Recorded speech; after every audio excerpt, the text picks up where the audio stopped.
My name is Steve, and I need to tell you about the night that changed everything.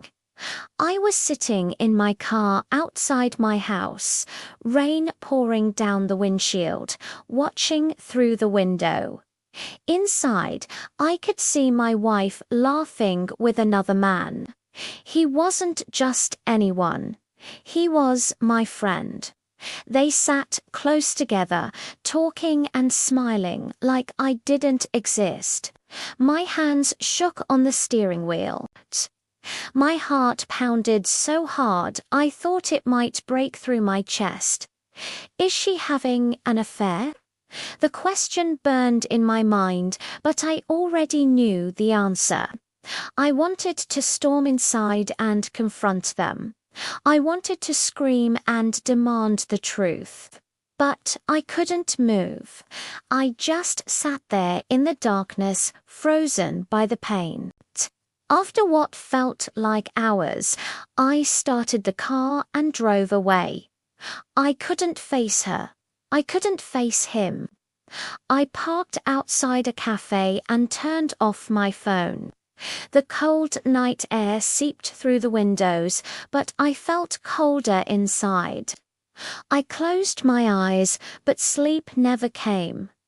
All I could think about was my son, Charlie.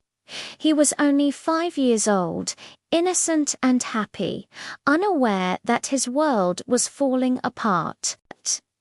When morning came, I forced myself to go home. Charlie ran to me with open arms, his bright smile cutting through the darkness in my heart. I picked him up and held him tight while my wife stood in the kitchen, unable to meet my eyes. We didn't speak. I made breakfast for Charlie, listening to him talk about his toy cars and his friends at school. I smiled and nodded, but inside I was breaking. Every time I closed my eyes, I saw that window again. I saw her with him. Days turned into weeks, and nothing changed. We lived like strangers in the same house. She would leave in the evenings, saying she was going out, and I would simply nod. I stopped asking questions because I knew the answers would only hurt more. At work, I stared at my computer screen without really seeing it. My boss gave me assignments, and I completed them mechanically, but my mind was always somewhere else, trapped in that rainy night. Sometimes my wife tried to talk to me. She said she was sorry. She cried once and called it a mistake, but her words felt empty. I couldn't trust her voice anymore. I couldn't trust her eyes. The terrible truth was that despite everything, I still loved her. Part of me desperately wanted her to choose our family, to end whatever she had with him and come back to us. But I didn't know if that would ever happen. One night, standing in front of the bathroom mirror, I barely recognized myself. My eyes looked hollow and tired. I looked like a ghost of the man I used to be. What now? I asked my reflection, but there was no answer. I stayed because of Charlie. He was my light in those dark days. But when he fell asleep each night, the pain returned and the house became unbearably quiet. Then, one afternoon, driving home from work, I saw them together again at a cafe. They were sitting by the window, laughing just like that first night. My hands gripped the steering wheel until my knuckles turned white. I thought I had been healing, but seeing them together ripped open the wound all over again. I drove home in a daze, unable to think clearly. That evening, I couldn't eat dinner. Charlie asked if I was okay, and I lied and said yes. My wife watched me across the table, but neither of us spoke. The silence between us had become a third presence in our home, heavy and suffocating. I thought about leaving, about taking Charlie and starting fresh somewhere far away. But I had no real plan, no savings, and the truth was I couldn't manage alone. As much as it hurt, I needed her help to take care of our son.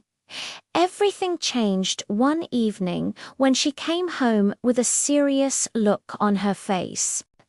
She sat down at the kitchen table and said we needed to talk. My heart began to race. I already knew what was coming, but hearing her say the words, "I don't love you anymore," shattered the last piece of hope I had been clinging to. I stood up because I couldn't bear to sit still. "So what now?" I asked, my voice barely steady. "I'm leaving," she said simply. I watched her pack her bags, unable to move or speak. Tears ran down my face, but I didn't wipe them away.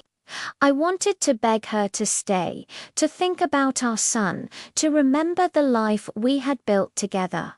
But no words came. She hugged Charlie and kissed his forehead while he cried and begged her not to go. She couldn't look at him. She just whispered, "I'm sorry," then walked out the door. I heard her car start and drive away into the night. I sat alone in the darkness, broken and empty. The silence in the house was deafening. I cried until there were no tears left, grieving not just for my marriage, but for the family Charlie had lost. The next morning, I took off my wedding ring for the first time in years. I made breakfast for my son, trying to act normal, even though everything had changed. Sitting by the window with my coffee, I realized the pain wouldn't disappear quickly.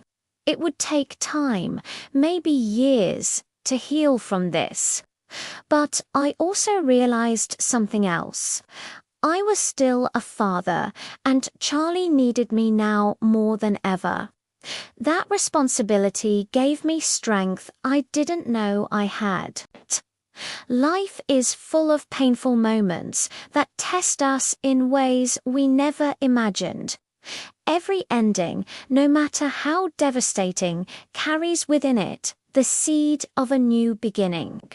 I didn't know what the future held, but I knew I had to keep moving forward, one day at a time. For the little boy who still believed in me,